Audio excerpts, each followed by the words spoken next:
नमस्कार दोस्तों, कैसे हो आप लोग। आपका इस चैनल में बहुत बहुत स्वागत है। दोस्तों आज मैं आपको बताने वाला हूं कि मेरी वैक्सीनेशन हो चुकी है। पहला डोज जो है वो मैंने ले लिया है और किस तरह से मैंने रजिस्ट्रेशन किया, किस तरह से मुझे ये वैक्सीन मिली, इस वीडियो में आपको ऐसे ट्रिक बताऊंगा ताकि आपको जल्दी से वैक्सीन की डोज उपलब्ध हो जाए। दूसरी चीज़ मैं इसमें ये बताऊंगा कि क्या एक्सपीरियंस रहा, मतलब वैक्सीन लगने के बाद क्या एक्सपीरियंस मेरा रहा, कितने दिनों तक क्या क्या तकलीफ रही या क्या क्या चीज़ें होती हैं। तो दोस्तों यहाँ पर मैं आपको बताने वाला हूँ कि कौन सी वैक्सीन भी अच्छी है, यानी कोविशील्ड, कोवैक्सीन और स्पुतनिक वाली वैक्सीन में से कौन सी अवेलेबल है और कौन सी सही है, ये भी मैं आपको थोड़ी सी हिंट इस वीडियो में देने वाला हूँ। दोस्तों इस वीडियो को बनाने का मकसद मेरा सिर्फ ये है कि आप जल्दी से जल्दी इस वैक्सीन को लगवा लें और जल्दी से जल्दी आप पहली डोज ले लें। साथ ही जो तकलीफ पहले से होती है, जो चीज़ें पहले से फैली हुई हैं, जिन्होंने वैक्सीन नहीं लगाई उनके मन में काफ़ी सारे क्वेश्चन फैले हुए हैं, उसका भी सॉल्यूशन इस वीडियो में मिल जाएगा, ताकि जो भी आपकी गलत चीज़ें मार्केट में फैली हुई हैं, लोगों में फैली हुई हैं, वो चीज़ें क्लियर हो पाएँ। तो दोस्तों अगर आप मेरे चैनल पर पहली बार आए हैं तो नीचे रेड कलर में सब्सक्राइब लिखा हुआ है, वहाँ पर क्लिक कर दीजिए, बेल आइकन को प्रेस कर दीजिए ताकि आपको इस तरह की और भी लेटेस्ट वीडियो देखने को मिलती रहे सबसे पहले। चलिए दोस्तों वीडियो स्टार्ट करते हैं। सबसे पहले तो आप इस वैक्सीन को दो तरह से रजिस्ट्रेशन करा सकते हैं। साथ ही डोज के लिए आप जो डोज के लिए रजिस्ट्रेशन होता है, फाइनल रजिस्ट्रेशन, वो भी करा सकते हैं। एक तो आप आरोग्य सेतु से भी करा सकते हैं और कोविन की वेबसाइट है, पोर्टल है, वहाँ से भी करा सकते हैं। इसके लिए आपको सिर्फ एक मोबाइल नंबर चाहिए जिस पे OTP आएगा, और जब तक आपको वैक्सीन लग नहीं जाती तब तक वो मोबाइल नंबर आपके पास होना चाहिए। दूसरी चीज़, एक कोई भी गवर्नमेंट की ID प्रूफ लगेगी, या तो आधार कार्ड हो, पैन कार्ड हो, कोई भी ऐसी ID प्रूफ हो जिस पे फ़ोटो हो, वो यहाँ पर लगेगी। तो स्कैन करके आपको फ़ोटो अपलोड नहीं करनी पड़ती, केवल आपको डॉक्यूमेंट का जो नंबर है वही डालना पड़ता है। आसानी से रजिस्ट्रेशन हो जाता है, रजिस्ट्रेशन बहुत आसानी से हो जाता है, लेकिन वैक्सीन के लिए जो स्लॉट है, जो टाइम है, वो अवेलेबल जल्दी होता नहीं है। तो आपको क्या करना है कि आप ये मत सोचिए कि आपके एरिया में ही वैक्सीन को लगवाना है। आप पूरे इंडिया में कहीं भी वैक्सीन को लगवा सकते हैं, कहीं भी बुकिंग कर सकते हैं, कहीं भी लगवा सकते हैं। तो आप अपने ज़िले के आसपास के जो ज़िले हैं वहाँ पर भी देख लीजिए, जहाँ तक आप जा सकते हैं, आप उतना ट्रैवल करके जा सकते हैं, तो वहाँ पर भी आप बुकिंग कर सकते हैं। और जब इतने बड़े एरिया में आप बुकिंग करेंगे 2-4 डिस्ट्रिक्ट में, तो आपको आसानी से वैक्सीन अवेलेबल हो जाएगी। मैंने भी जो वैक्सीन लगवाई है वो मुझे जाना पड़ गया, कम से कम 50 किलोमीटर दूर जाना पड़ गया दूसरे डिस्ट्रिक्ट में, वहाँ से मैंने अपनी डोज पहली लगवाई है। तो इस तरह से आप अपनी जो ज़िला है उसके अगल बगल भी 4-5 ज़िले में देख सकते हैं जहाँ तक आप जा सकते हैं। और अगर आप कहीं के भी रहने वाले हैं, कहीं का भी डॉक्यूमेंट है और इंडिया में किसी भी समय कहीं भी आप इस समय आए हुए हैं घूमने या रह रहे हैं, तो आप वहीं पे वैक्सीन लगवा सकते हैं जहाँ पर भी अवेलेबल हो। वैक्सीन लगवाने के लिए आपको दिन में 5-6 बार पोर्टल को चेक करना पड़ेगा, बार बार खोलना पड़ेगा, तो आपको वहाँ पर वैक्सीन दिख जाएगी। किसी सेंटर पे अगर 1 घंटे पहले नहीं है तो 1 घंटे बाद खोलेंगे तो वहाँ अवेलेबल हो जाती है। तो 18 साल से 44 साल तक इस तरह लगवा सकते हैं। बहुत सारी जगह अब ये भी अवेलेबल हो गया है कि आप सेंटर पे पहुंच के भी बिना रजिस्ट्रेशन के वहाँ पर खुद से रजिस्ट्रेशन, वहाँ पर हैंड टू हैंड रजिस्ट्रेशन भी हो जाता है और लग भी जाती है। सिर्फ आधा घंटा लगता है वैक्सीन सेंटर पर डोज लगाने में, आधे घंटे में आप फ्री हो जाते हैं। कई जगह इससे कम समय में ही फ्री हो जाते हैं और अस्पताल में वहाँ पर ज़्यादा भीड़ होती नहीं है। तो मैंने अपनी जो वैक्सीन थी पहली, जब मैंने वैक्सीन का रजिस्ट्रेशन 3 बार कराया। पहली मैंने जो रजिस्ट्रेशन कराया था वो 60 किलोमीटर दूर था दूसरे डिस्ट्रिक्ट में। उस दिन मैं जब सुबह तैयार हुआ, मैं और मेरी वाइफ, तो उस दिन पूरे दिन बारिश होती रही, थोड़ा थोड़ा बारिश होती रही और मौसम बहुत ख़राब था, तो उस दिन हम नहीं गए। तो वैक्सीन जब रजिस्ट्रेशन हो जाती है तो कैंसिल नहीं होती। उस दिन शाम को जब सेंटर बंद होता है, हॉस्पिटल बंद होते हैं, उस टाइम पे वो वैक्सीन अपने आप ही डी रजिस्टर्ड हो जाती है और दोबारा से रजिस्ट्रेशन के लिए उपलब्ध हो जाती है किसी भी आदमी के लिए। तो उस दिन हमारा ऐसे हो गया।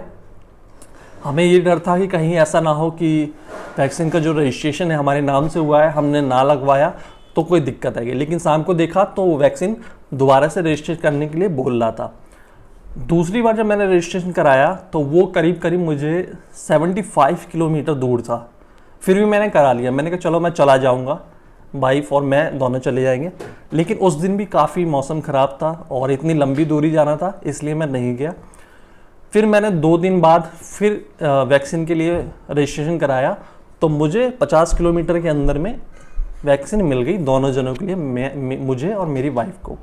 तो हमने रजिस्ट्रेशन करा लिया और अब हम वहाँ जाने के लिए तैयार थे, मतलब 2 दिन बाद हमें जाना था। जो मेरा वैक्सीनेशन था वो 24 तारीख को था, यानी 24 तारीख को हमें टीका लगना था, पहली डोज मेरी और मेरी वाइफ की। जो इंडिया में अभी ज़्यादातर वैक्सीन अवेलेबल है वो है कोविशील्ड, और दूसरे नंबर पर जो वैक्सीन है वो है कोवैक्सीन। दोनों का जो सक्सेस रेट है वो ज़्यादा डिफरेंस नहीं है, 70 से 80 के बीच में सक्सेस रेट है इनका। 100% तो कोई सी वैक्सीन अभी सक्सेस नहीं हुई है पूरे वर्ल्ड में। तो यहाँ पर भी ये जो 2 वैक्सीन है इसका सक्सेस रेट 70 से 80% के बीच में रहता है, अगर आप दोनों डोज ले लेते हो। और दोनों डोज लेने के 15 से 20 दिन बाद ये सक्सेस रेट रहता है कंप्लीटली। एक डोज का नहीं है, ये पूरे डोज का वो है कि 70 से 80% सक्सेस रेट रहता है। अब यहाँ पर इससे ये फ़ायदा हो सकता है कि जब आप ये वैक्सीनेशन पूरी तरह से करा लेते हैं, दोनों डोज करा लेते हैं और उसके बाद 15-20 दिन गुजर जाते हैं, तो उसके बाद अगर आपको कोरोना होता भी है तो बहुत ही ज़्यादा भयंकर वाला नहीं होगा। डोज लेने के 1-2 महीने बाद, मतलब दोनों डोज हो जाती हैं उसके 1 महीने बाद अगर आपको कोरोना होता भी है तो आपको बहुत ज़्यादा डैमेज नहीं होगा और बहुत जल्दी कंट्रोल हो जाएगा, एक उस आदमी से जिसने वैक्सीन नहीं लगवा रखी है। ठीक है, तो ये फ़ायदा है कि आपकी इम्यूनिटी जो है और भी ज़्यादा इंक्रीज हो जाएगी, बूस्ट हो जाएगी। अब हमने जब रजिस्ट्रेशन करा लिया तो रजिस्ट्रेशन के दिन आपको वहाँ जाना पड़ता है। रजिस्ट्रेशन में टाइमिंग भी दी हुई होती है कि 12 से 1 है, 1 से 4 है। तो मैंने जो अपना रजिस्ट्रेशन कराया था 12 से 1 कराया था, वाइफ का जो रजिस्ट्रेशन कराया था उसी दिन का उसी सेंटर पे 1 से 4 बजे का करा लिया था। अब क्या हुआ कि यहाँ पर एक चीज़ और ध्यान में रखने की चीज़ है कि आपका टाइम स्लॉट कोई सा भी हो उस दिन का, आप उस दिन किसी भी टाइम पे पहुँचेंगे तो आपको वैक्सीन लग जाएगी। टाइम स्लॉट से ज़्यादा कोई मतलब है नहीं, लेकिन अगर आप टाइम स्लॉट पे पहुँचते हैं तो और अच्छी बात है। लेकिन टाइम स्लॉट पर नहीं पहुँचते तो भी, जैसे शाम का आपने बुक कर रखा है और सुबह ही पहुँच गए तो भी आसानी से लग जाती है, क्योंकि हर सेंटर पर एक लिमिटेड नंबर को वैक्सीन लगनी होती है, बहुत ज़्यादा भीड़ नहीं होती वहाँ पर, तो वैक्सीन आसानी से सही समय पर लग जाती है। अब हम वहाँ पर पहुँच गए। पहुंचने से पहले आपको मैं एक चीज़ रिकमेंड करूंगा कि आप अस्पताल के भरोसे ना रहें। आप ये मत समझिए कि अस्पताल पे बहुत ज़्यादा सिक्योरिटी होती है, कोरोना को लेके बहुत ज़्यादा मास्क सैनिटाइजर सबने लगा रखा होगा।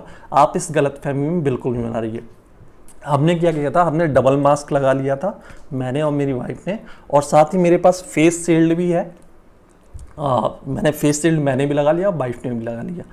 फेस शील्ड भी लगा के जाइए और 2 मास्क लगा के जाइए, क्योंकि वहाँ पर जो डॉक्टर स्टाफ हैं या जो भी लोग आए हुए हैं, वो एरिया ऐसा है, अस्पताल का एरिया ऐसा है कि वहाँ कोरोना के मरीज भी आ रहे हैं।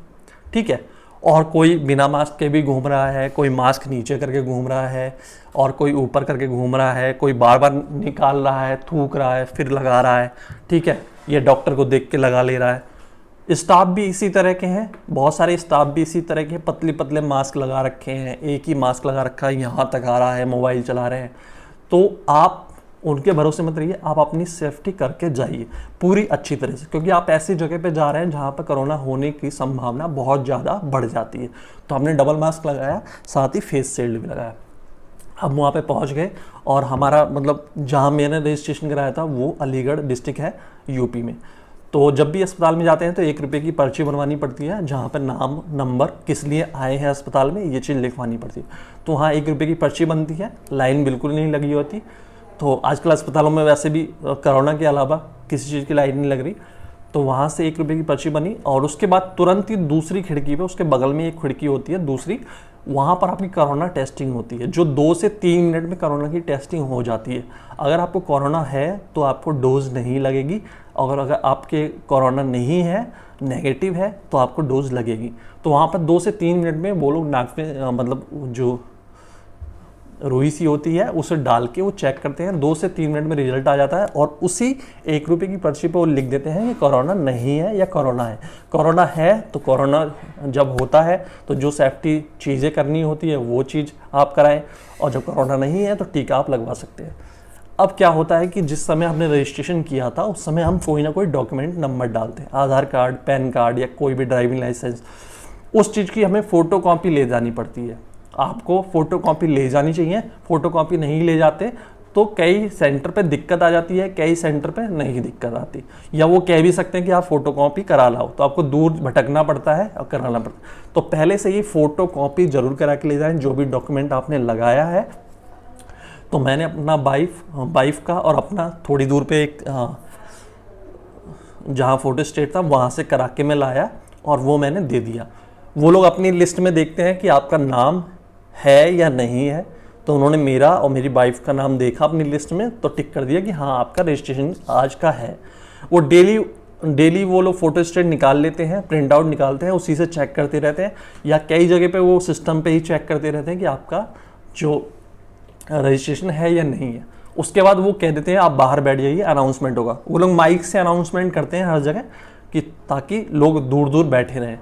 उसके बाद अनाउंसमेंट हुई तो हम ऊपर की तरफ गए, तो हमारे सेंटर पे क्या हुआ कि हमारे सेंटर पे असली वाला भी जो डॉक्यूमेंट था आधार कार्ड वो भी देख रहे थे। उन्होंने फ़ोटो कॉपी भी चेक किया और असली वाला भी चेक किया, साथ ही वो वैक्सीनेशन लगने से पहले फ़ोटो भी खींच रहे थे। तो फ़ोटो खींचने के दौरान वो लोग मास्क नहीं हटवा रहे थे, और अगर आपने फेस शील्ड लगा रखा है तो भी नहीं लगवा रहे थे, तो भी नहीं हटवा रहे थे। मतलब आप सीधा मास्क लगा के और फेस शील्ड लगा के खड़े हो जाइए, वो आपकी फ़ोटो क्लिक कर देंगे। और उसके बाद उनके मोबाइल में कुछ कर रहे थे, मतलब मोबाइल में ही कोई सॉफ्टवेयर होगा उस पर अपलोड कर देंगे। उसके बाद आपको सीधा उस रूम में भेज दिया जाएगा जहाँ पर वैक्सीन लगती है। अब वहाँ रूम में वैक्सीन मतलब लगती है, डिस्टेंस रहती है सब जगह। आपको कहीं भी फेस मास्क या फेस शील्ड हटाने के लिए नहीं कहते, आपको लगाए रहना है अपनी मर्जी से। वहाँ वैक्सीन तो मैंने सुन रखा था कि वैक्सीन जब लगाते हैं तो दवाई अंदर नहीं करते, बहुत जगह दवाई बचा लेते हैं। तो फिर मैंने क्या करा कि मैंने ऐसे करके मैंने कहा ठीक है आप ये लगा दिए, और मैं बिल्कुल ऐसे ही देख रहा था। मुझे थोड़ा सुई से डर तो लगता है, लेकिन फिर भी मैं उस दिन मतलब मन कड़ा करके और देख रहा था। मैंने कहा आप लगा दीजिए। तो उसने वैक्सीन लगाई और वैक्सीन लगा के दवा अंदर करी, ठीक है, इसी हाथ में लगवाया था मैंने। तो मैंने ये देख लिया कि हाँ उसने वैक्सीन लगाई। और अच्छा एक चीज़ और बता दूं कि जो आम सुई लगाते हैं आप, उसमें ज़्यादा दर्द होता है, लेकिन वैक्सीन वाली सुई पता नहीं ऐसी थी कि उसमें बिल्कुल दर्द नहीं हुआ। तुरंत ही मतलब बहुत तुरंत ही करा और तुरंत ही निकाल भी लिया, ठीक है, लगा के निकाल भी लिया। उसके बाद वो क्या करते हैं, वैक्सीन की जो सुई होती है वहीं पे एक तोड़ने वाली चीज़ बनी होती है, उसमें डाल के वो तोड़ देते हैं और वैक्सीन को फेंक देते हैं। तो वैक्सीन लग गई। और आम सुई में ज़्यादा दर्द होता है, वैक्सीन वाली सुई में बिल्कुल दर्द नहीं होता। लेकिन उस समय वहाँ पे दर्द नहीं हुआ। मतलब क्या होता है, टीका लगता है तो उसके आसपास काफ़ी देर तक दर्द करता है, उस समय दर्द नहीं हुआ।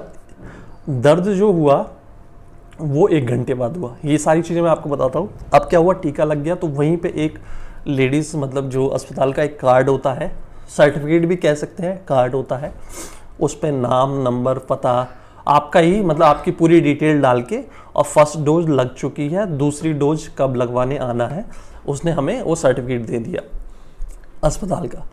तो वो जितने लोग लगवाते हैं उनको वो सर्टिफिकेट मिल जाता है। साथ ही सर्टिफिकेट आप ऑनलाइन पोर्टल से भी डाउनलोड कर सकते हैं। जहाँ से आपने रजिस्ट्रेशन कराया है, आप उसी पोर्टल पे जब लगवाने के बाद दोबारा जाएंगे, अपना फ़ोन नंबर डालेंगे, OTP डालेंगे, तो दिखाई देगा कि फर्स्ट डोज जो है वो लग चुकी है और सर्टिफिकेट डाउनलोड कर सकते हैं। उसके नीचे दिया रहेगा सेकंड डोज। तो सेकंड डोज का जो टाइम है वो दे देंगे कि 2 महीने बाद आना है, 1.5 महीने बाद आना है, तो वो टाइम चलता रहेगा। आप स्क्रीन पे देख लीजिए, इस तरह से ही है। तो वहाँ सर्टिफिकेट मिल जाता है। उसके बाद आप चले जाइए घर, वहाँ से मतलब काम ख़त्म हो जाता है। तो जब घर पे आए तो उसके बाद यहाँ पे जो सर्किल बना के, मतलब थोड़ी यहाँ पे कम से कम 12 घंटे दर्द हुआ। मतलब 12 घंटे तक यहाँ पे छूने पे दर्द करता था, तो 12 घंटे तक काफ़ी दर्द रहा। उसके बाद क्या हुआ कि वहाँ पर जब वैक्सीन लग रही थी तो उन्होंने पैरासीटामोल की गोलियाँ बहुत सारी रख रखी थी। वो सभी को 2 गोली दे रहे थे कि सुबह और शाम खा लेना। लेकिन मैंने सुना था कि वैक्सीन जब लगती है तो उसका असली असली मतलब वैक्सीन अगर काम कर रही है, इसकी पहचान ये होती है कि आपको बुखार आएगा। बुखार आएगा, थोड़ा सर में दर्द होगा, शरीर में भारीपन रहेगा या शरीर में दर्द होगा, ये चीज़ ज़रूर होनी चाहिए, यानी बुखार तो हल्का सा ज़रूर आना ही चाहिए। तो मैंने क्या करा कि मैंने पैरासीटामोल की गोली खाई नहीं, क्योंकि मुझे ये चेक करना था कि बुखार आ रहा है या नहीं आ रहा। तो अगर मैं गोली खा लेता तो मुझे पता नहीं चलता कि बुखार आया है या नहीं आया है, इसलिए मैंने और मेरी वाइफ ने गोली नहीं खाई। हम इसी इंतजार में थे कि बुखार आएगा, दर्द आएगा, जब पूरी तरह से दर्द और बुखार रहेगा तभी गोली खाएंगे। एक तरह से जो दवा हमने लगवाई थी उसकी टेस्टिंग भी हो जाएगी। अब क्या हुआ कि मेरा जो एक्सपीरियंस है ये रहा कि जो मैंने यहाँ पे सुई लगवाई थी 8 से 10 घंटे दर्द रहा। मैं जब भी छूता था तो वहाँ पे एक सर्कल बना के थोड़ा दर्द रहता था सुई का। जब वैक्सीन लगवाते हैं तो उसका दर्द रहता है, उसका दर्द रहता है। इसके बाद मुझे पूरे दिन मतलब शरीर मेरा भारी रहा, लेकिन बुखार नहीं आया। दूसरे दिन भी मेरा पूरा शरीर भारी रहा, मतलब मुझे थकावट सी हल्की सी लग रही थी और शरीर पूरा भारी भारी सा लग रहा था, लेकिन मुझे बुखार नहीं आया। तीसरे दिन भी यही था कि मुझे बुखार नहीं आया और पूरा शरीर भारी भारी लग रहा था। लेकिन तीसरे दिन जब मैंने चेक किया, मैं मतलब थर्मोमीटर से डेली चेक कर रहा था, तो मुझे 99 मतलब टेम्परेचर था, मतलब हल्का फुल्का बुखार था, हल्का फुल्का। तीसरे दिन, चौथे दिन से ना मेरे शरीर में कोई भारीपन रहा, ना शरीर में दर्द रहा, ना मुझे कोई बुखार आया। मतलब चौथे दिन के बाद से कुछ हुआ ही नहीं, नॉर्मल रहा। मेरे वाइफ का एक्सपीरियंस ये रहा कि पहले दिन यहाँ पे मतलब पूरे दिन तो हाथ में दर्द रहा, मतलब 24 घंटे। और उसके बाद क्या हुआ कि पहले दिन शरीर भारी रहा और सिर में थोड़ा सा दर्द रहा। दूसरे दिन शरीर भारी रहा और सिर में दर्द रहा, लेकिन रात में जो है 101 102 बुखार आया, पूरी रात रहा 101 102। फिर भी हमने पैरासीटामोल की गोली नहीं खाई उन्होंने। अगले दिन सुबह, तीसरे दिन सुबह बुखार पूरी तरह से उतर चुका था। उसके बाद से बुखार हुआ ही नहीं। 1-2 दिन मतलब तीसरे और चौथे दिन जाके शरीर में दर्द रहा और थोड़ा सा सिर में दर्द रहा चौथे दिन तक। उसके बाद चौथे दिन के बाद से कोई भी मतलब नॉर्मल हो गया। मैं तीसरे दिन नॉर्मल हो गया और मेरी वाइफ चौथे दिन नॉर्मल हो गई। तो इस तरह से ये एक्सपीरियंस रहा। अब इसमें क्या था कि हमारे मम्मी पापा ने भी वैक्सीन लगवाई थी हमसे 1 महीने पहले। तो उन्होंने जब वैक्सीन लगवाई थी तो उनको भी हल्का हल्का बुखार था, मतलब 2-3 दिन हल्का बुखार रहा, शरीर में दर्द रहा, भारीपन रहा। तो इस तरह से तो दोनों तरह की अगर आप वैक्सीन लगवाते हैं, कोविशील्ड, कोवैक्सीन, तो सभी में दोनों तरह की वैक्सीन में हल्का सा बुखार आता है। ठीक है। कोवैक्सीन में क्या है, कोवैक्सीन में थोड़े से हल्के से हाथ में रैसेस भी आ जाते हैं, मतलब पूरे शरीर में हल्के से रैसेस भी आ जाते हैं बुखार के साथ। और कोविशील्ड में क्या है कि बुखार के साथ आपको शरीर में दर्द, सिर में दर्द, हल्का सा भारीपन आ सकता है। अब जिसकी जैसी बॉडी है उसको उस हिसाब से तेज और कम हो सकता है। तो मेरे पापा को मतलब 2-3 दिन बुखार रहा हल्का हल्का और पूरे शरीर में दर्द भी रहा, ठीक ठाक बुखार रहा। और एक हमारे भैया भाभी हैं, तो भाभी ने लगवाया था, तो उनको मतलब 3 दिन बहुत ज़्यादा शरीर में दर्द रहा, उल्टी भी हुई, फॉर्मेटिंग भी हुई और वॉमिटिंग भी हुई, और मतलब पूरे शरीर में 3 दिन दर्द रहा और बुखार भी 101 102 रहा। उन्होंने मतलब पैरासीटामोल की गोली खाई 3-4 दिन, मतलब 4-5 दिन बाद जाके वो नॉर्मल थोड़ी थोड़ी हो गई। ठीक है। तो इस तरह से सबके बॉडी टेम्परेचर के हिसाब से अलग अलग बुखार हो सकता है, अलग अलग चीज़ें हो सकती हैं। अब ये है कि इंडिया में जो सबसे ज़्यादा वैक्सीन लग रही हैं वो है कोविशील्ड। ठीक है। दूसरे नंबर पे है कोवैक्सीन और तीसरे नंबर पे है स्पुतनिक वी। ठीक है, 5। तो स्पुतनिक वी अभी इंडिया में आई नहीं है, मतलब उसकी संभावना है कि वो 1-2 महीने बाद आ सकती है। उसकी एक ही डोज लगती है, लेकिन कोविशील्ड और कोवैक्सीन की 2 डोज है। तो जो मेरी कोविशील्ड लग गई पहली डोज, तो दूसरी डोज के लिए कम से कम 3 महीने के अंदर लगवानी होती है, यानी 3 महीने के अंदर दूसरी डोज लगवानी होती है। पहले लगती थी मतलब 15-20 दिनों पे, फिर कुछ दिनों बाद नई रिपोर्ट आई कि आप 2 महीने पर लगवा सकते हैं। फिर तीसरी जो रिपोर्ट आई उसमें ये है कि आप तीसरे महीने में जाके दूसरी डोज लगवा सकते हैं, कोवैक्सीन की भी और कोविशील्ड की भी। तो यही 2 वैक्सीन अवेलेबल है और सबसे ज़्यादा कोविशील्ड अवेलेबल है। दोनों का जो सक्सेस रेट है, दोनों का सक्सेस रेट एक जैसा ही है, 70 से 80% के बीच में, और दोनों ही इंडिया में बनी हुई हैं। तो यहाँ पर देखा जाए तो कोविशील्ड कोवैक्सीन से ज़्यादा अच्छी है, क्योंकि इसको बहुत ज़्यादा लोग लगवा चुके हैं। अगर आप गवर्नमेंट की साइट पे जाएंगे, वहाँ डेटा देखेंगे तो हर राज्य, हर जिले में काफ़ी ज़्यादा लोगों ने लगवाया है, ठीक है। और कोवैक्सीन बहुत कम लोगों ने लगवाया है, क्योंकि वो बहुत कम अवेलेबल है। तो इसके जो सक्सेस रेट है कोविशील्ड के, वो ज़्यादा है, क्योंकि इतने लोगों ने लगवाया है और उनके अंदर अभी कुछ ज़्यादा, मतलब बहुत ज़्यादा कॉम्प्लिकेशन किसी के अंदर आई नहीं है। तो एक तरह से देखा जाए तो कोविशील्ड ज़्यादा अच्छी है मेरे हिसाब से। पहले मैं कोविशील्ड को भी, बहुत सारी मार्केट में चीज़ें फैली हुई थी, उसकी वजह से मुझे लगता था कोविशील्ड सही नहीं है, कोवैक्सीन सही है, कोवैक्सीन मिल जाए। लेकिन देखेंगे तो कोविशील्ड इंडिया में बहुत लोगों ने लगवा रखी है, और वैक्सीन लगते हुए करीब 1.5-2 महीने तो हो ही गए, ठीक है। तो बहुत लोगों ने लगवा रखी है, जितना मेडिकल स्टाफ है उन्होंने सबसे पहले लगवाई थी, फिर 45 साल से ऊपर के लोगों ने लगवाई थी, फिर उसके बाद 18 साल वाली लग रही है, ठीक है। तो इस तरह से देखा जाए तो इसका सक्सेस रेट अच्छा है, यानी इतने लोगों ने लगवा रखी है और अभी कुछ हुआ नहीं है। कोवैक्सीन बहुत कम लोगों ने लगवा रखी है, बहुत कम अवेलेबल है, तो इस पर तो थोड़ा सा अभी रिजल्ट भी आना बाकी है। तो वैसे दोनों वैक्सीन में जो मिल जाए वो लगवा लो। तो मैंने ये लगवा ली, ये एक्सपीरियंस रहा, और ज़्यादा कोई कॉम्प्लिकेशन नहीं हुई, और यही चीज़ें थी। बस ये है, मैं ये कहना चाहूँगा, जब भी हॉस्पिटल जाएं, हॉस्पिटल और किसी भी ऐसी जगह पे जाते हैं जहाँ कोरोना की ज़्यादा चांसेस हैं, तो आप उस डिपार्टमेंट के भरोसे ना रहें, हॉस्पिटल के भरोसे ना रहें कि वो ज़्यादा साफ़ सफाई आपसे रखते हैं या आपसे ज़्यादा वो कोरोना को ले के सजग हैं। ऐसा बिल्कुल गलत है, इंडिया के अंदर तो गलत ही है। कोई डॉक्टर यहाँ तक मास्क लगा के बैठा है, किसी ने पतला सा मास्क लगा रखा है यहाँ तक, किसी ने यहाँ तक, मोबाइल चला रहे हैं। इससे ज़्यादा तो आम इंसान सैनिटाइजिंग कर रहा है, आम इंसान इससे ज़्यादा केयर कर रहा है। तो यहाँ कभी भी जाएं हॉस्पिटल तो भाई डबल मास्क लगा के जाएं, और एक फेस शील्ड ज़रूर लगा के जाएं, क्योंकि डॉक्टरों का कोई भरोसा नहीं, ऐसे ही बात कर रहे हैं, ठीक है। सभी नहीं, कुछ आप कुछ कह नहीं सकते। तो ये एक्सपीरियंस रहा, और मैं तो यही कहूँगा कि आप लगवा लीजिए ज़्यादा से ज़्यादा, बहुत ज़्यादा अच्छे रिजल्ट हैं इसके। ये है कि जिसको हो जाएगा उसको थोड़ा सा कम फैलेगा, और बहुत जल्दी ठीक भी हो जाएगा, डैमेज बहुत ज़्यादा नहीं होगा, डैमेज कंट्रोल हो जाएगा। तो ये एक्सपीरियंस मेरा रहा, आगे जैसा भी एक्सपीरियंस होगा मैं बताऊँगा। और ये वैक्सीन मैंने लगवाई थी 24 तारीख को, और आज जब मैं वीडियो बना रहा हूँ तो 7-8 दिन बीत चुके हैं। उसी दिन मैं वीडियो बनाने वाला था, लेकिन मैंने सोचा कि पहले 7-8 दिन बीत जाने दो, मैं खुद का एक्सपीरियंस कर लूँ, फिर उसके बाद मैं बताऊँगा क्या चीज़ें हुई, ताकि मैं सही तरीके से बता सकूँ। तो ये एक्सपीरियंस रहा, और आप लगवाइए। तो दोस्तों, अगर वीडियो अच्छी लगी है तो लाइक कर दीजिए, शेयर कर दीजिए, और ज़्यादा से ज़्यादा इसको वीडियो को शेयर कीजिए, ताकि काफ़ी लोगों के मन में जो गलतफहमियाँ हैं वो सही हो पाएँ। थैंक यू दोस्तों, मिलते हैं अगली बार एक और लेटेस्ट वीडियो के साथ।